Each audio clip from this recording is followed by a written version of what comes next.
Haiku: Nose above water, muskrat gasping for breath in the trap I set. That last haiku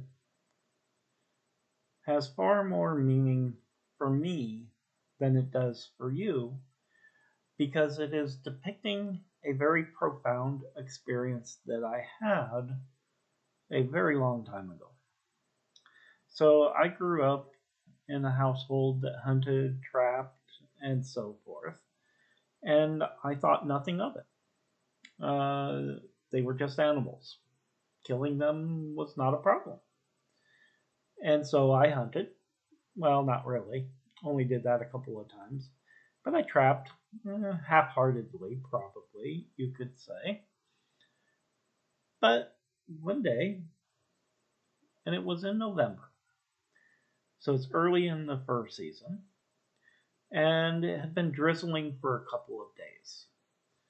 And I go to check my traps in the local river, and the water has risen quite a bit. So it's about a foot, foot and a half higher than normal. And I'm just out for some exercise because I'm not going to have any animals in my traps. You know, they're over, the water is too high, they're not going to be there, and so forth.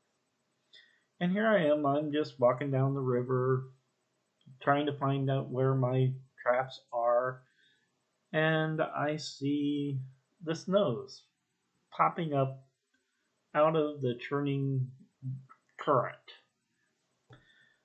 And I'm watching it, and it's bobbing up and down and up and down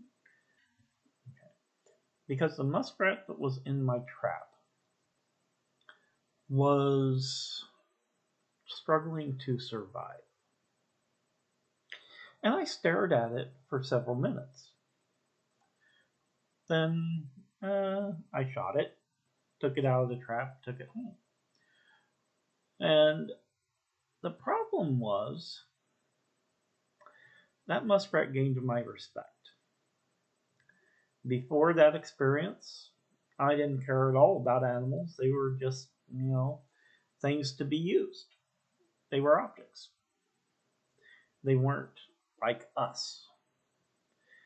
After that experience, and seeing that muskrat struggling to survive despite the current being so high and trying to drag it down, despite having its leg caught in a trap that it couldn't escape from, it was still trying to stay alive.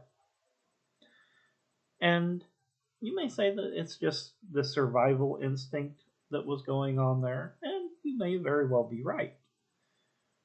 But for me, at that time, it created a connection between us.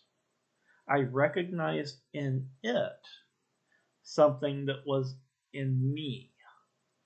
And at that point, even though it didn't happen right away, I decided to quit trapping and hunting.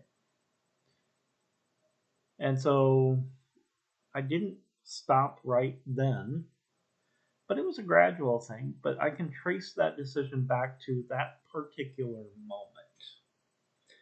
And that moment is captured in this poem, but all that other stuff that is within me just isn't there. And so for me, this poem is a very profound statement of a transition in my life that to you probably isn't even there. And you might even be wondering, what is this about?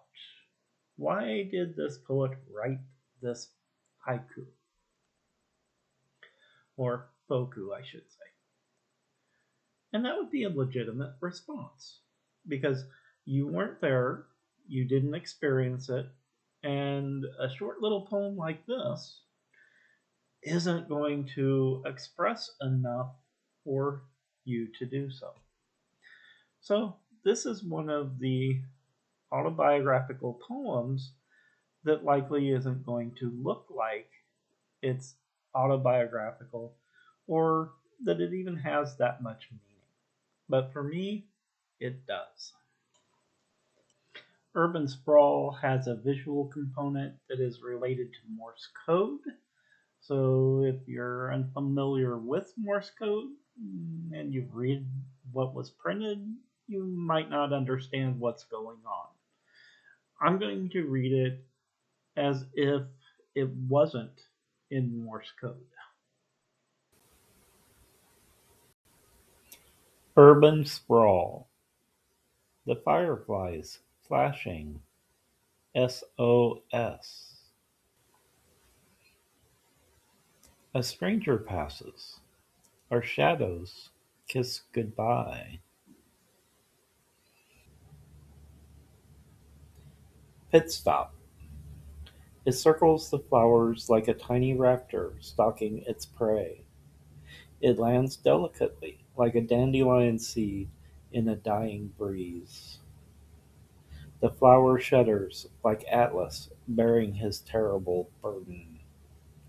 Its proboscis unfurls like a party screamer making no sound. It feasts in silence, like drizzle devouring the horizon.